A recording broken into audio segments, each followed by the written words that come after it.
Hello, BookTube. Well, we're getting close to the end of the month, and that's the time when booktubers usually do their TBRs for the upcoming month. On this channel, I do it a bit differently.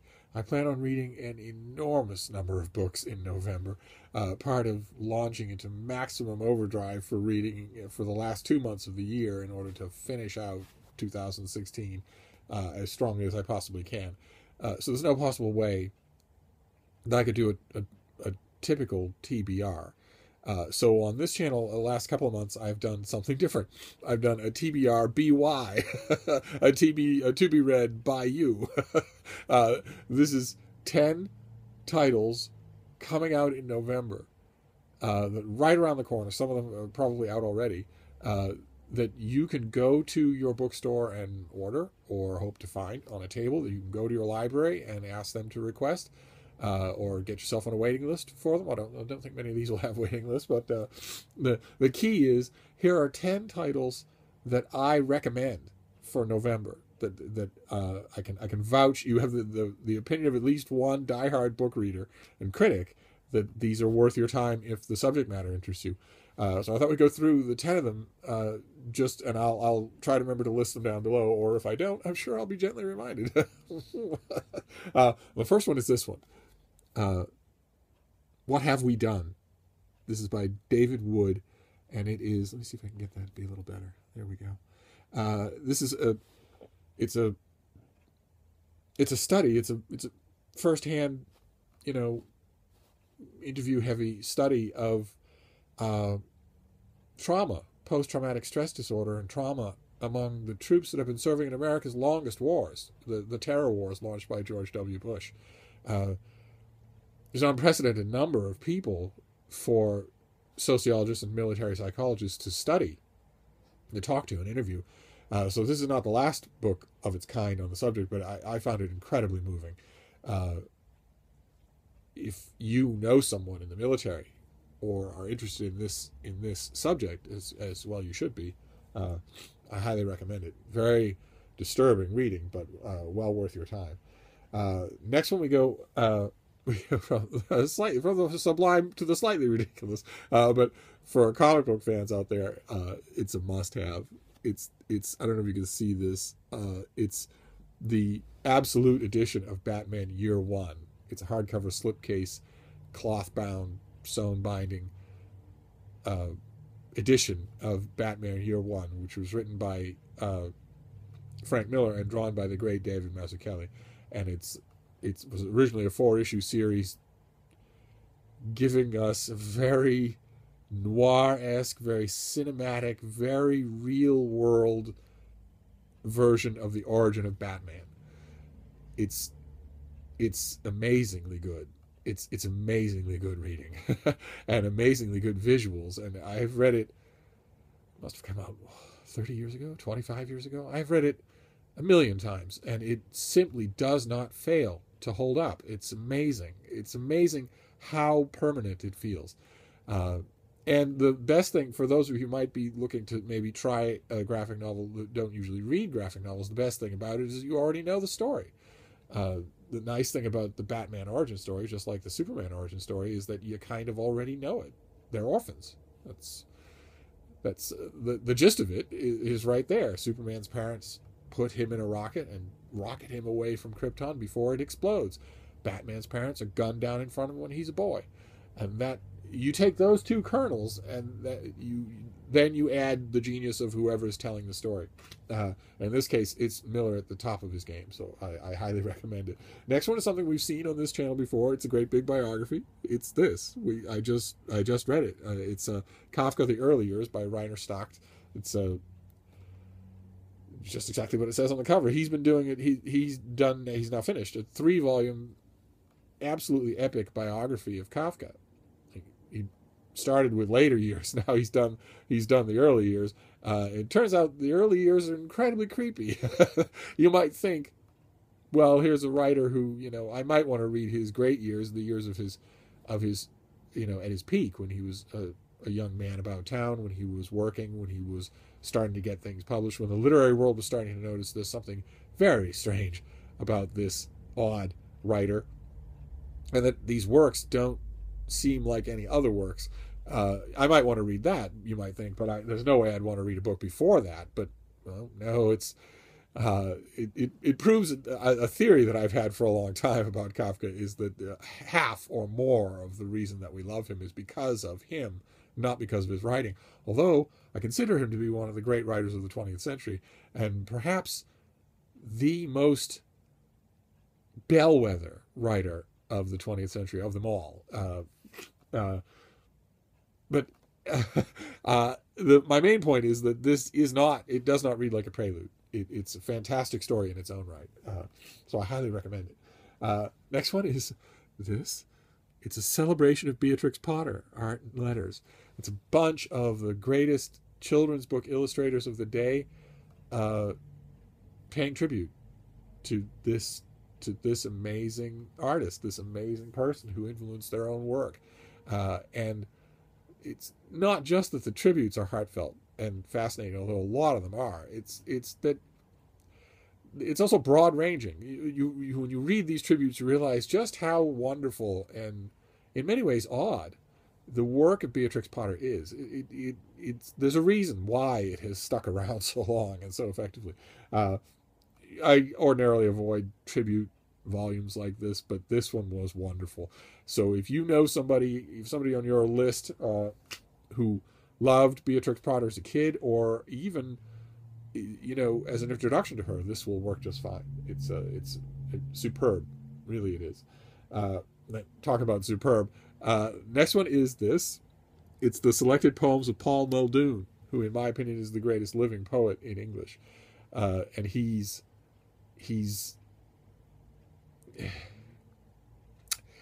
poetry is not easy, and it's extremely elusive, it's extremely literary, it's extremely inward looking, but it's also, I think, beautiful. And if you know someone who likes poetry, or you're a poetry fan yourself, if you don't know Paul Muldoon, you owe it to yourself to give him a try. And this is a nice, generous collection, so it's a good place to start.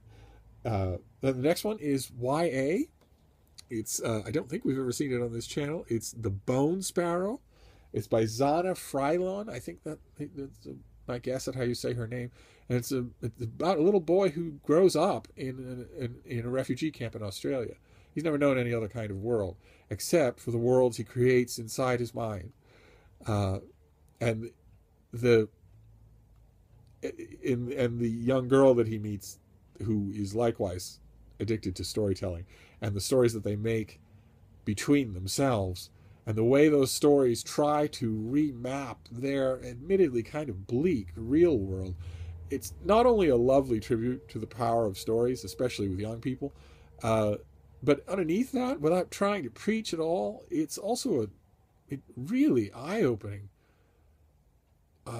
fiction examination of the refugee crisis in the world. I mean, it's not at all the Bone Sparrow's point to make. They're not trying to make a polemical point, but you read it, you can't help but think about how many thousands and thousands of children have known no other world except a camp that was created as a holdover spot. They don't have a homeland. They don't have a country of any kind. They don't even know what the concept means, except as a family story. It's that element of it struck me while I was reading it. You probably would strike you something completely different. But as a novel, as a story, as a YA book, I highly recommend it. It was extremely moving, even though this cover is ugly. If you want, you can shop around for a prettier cover. There are virtually any other publisher has a prettier cover. The next one I think is something I've mentioned on this channel before. It's a big fat biography like the Kafka, only it's not exactly like Kafka. It's Laurence Bergeen's big, wonderful biography of Casanova, and it is amazingly good. Just amazingly good. Of course, I think I've mentioned on this channel before the trouble, the obstacle that you run into when you do a biography of Kafka, like when you do a biography of a handful of other people, where you run into this obstacle, which is that they themselves have written their lives so well that you're facing competition from them, from your very subject. And this is definitely true of Casanova. His gigantic autobiography, oh my God, it goes on forever, and it doesn't have a dull page in it. It's just incredibly good. But who's going to read that? Not many people. And this really catches the spirit of the man and the spirit of the times. If you're at all interested, you just know the name, you don't know any of the stories behind Casanova. It's a very sad story, most of it, but it's also really interesting. And Bergeen does a fantastic. This is his best book by far, and that's saying something. He's really talented. The next one is historical fiction. I think I've mentioned it on this channel before. It's Daisy Goodwin's book Victoria. Daisy Goodwin has done a couple of really good historical novels. She pulls out all the stops. She's a big Rococo and Chandelier type historical novelist. Not at all like Hilary Mantel. More like I don't even know. The more descriptive, more colorful, more evocative side of historical fiction. And this is about young Queen Victoria. I have no idea who that is on the cover. There was never a point in her life when Victoria looked like that, even from the rear. But maybe someone took a poetic license with the cover. Maybe nobody wanted to have a squat little Bavarian dumpling staring poignantly out the window. But one way or another, the cover hardly matters. The book, Goodwin, she does the exact thing that you want a good historical novelist to do. She does all of the research and then throws half of it out the window, which is what you want. You want a historical novelist to be meditating on the themes that strike them.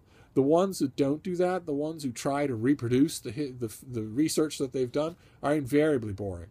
This is, I won't call it a fantasia on the early life of Queen Victoria, because there's nothing in it that's explicitly inaccurate. It's just, if those of you who are of a certain age may have read Victoria Holt wrote a novel about the young Victoria, and this is very much in that vein. So I highly recommend it. It comes out at about the same time as a full dress biography of Queen Victoria that's also really good, but we've had enough biographies on this list for now, and I will get to that one in time. I'm hoping that I will be reviewing this for the Christian Science Monitor at some length, but I highly recommend it. The next one, we go from a happy historical novel to the saddest piece of history you can get, but it's brilliant, and it deserves your attention if you read long, serious works of history, or you know someone who does. It's David Cesarini's book, Final Solution, The Fate of the Jews in Europe.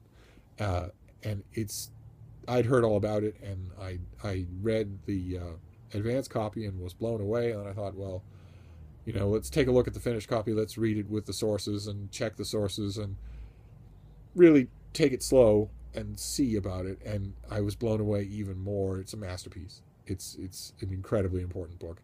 Of course, it's brutal reading, absolutely brutal reading. It never goes away. It never softens. But if the subject interests you, if you know somebody who's interested by the subject, you cannot go wrong. It's a great big thing. I think it's from Yale.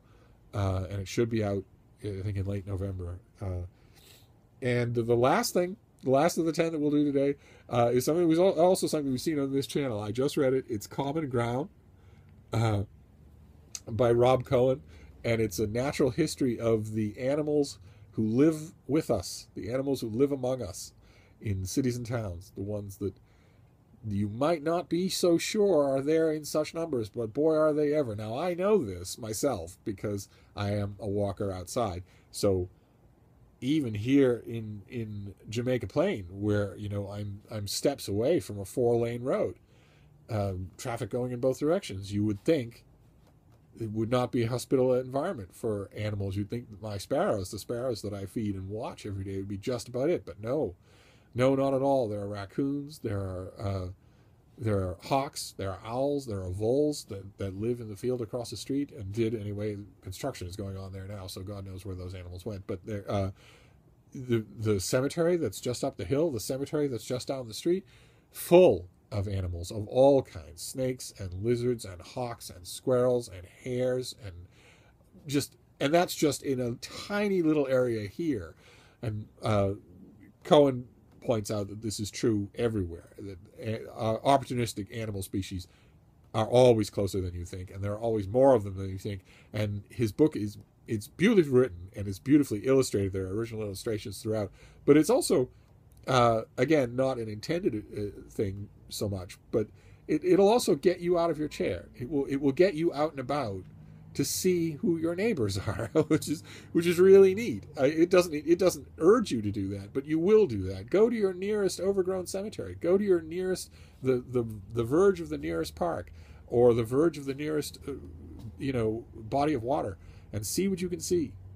Fascinating stuff. It doesn't require hiking out into the wilderness. The wilderness has come to you. And there you have it. That is 10 books coming out in November at some point or other that I highly recommend. I'll list them down below, and I'll be happy to take questions from them if you have questions in the comments field. But that's my November TBR BY. And I'll see you soon, book 2. Thank you.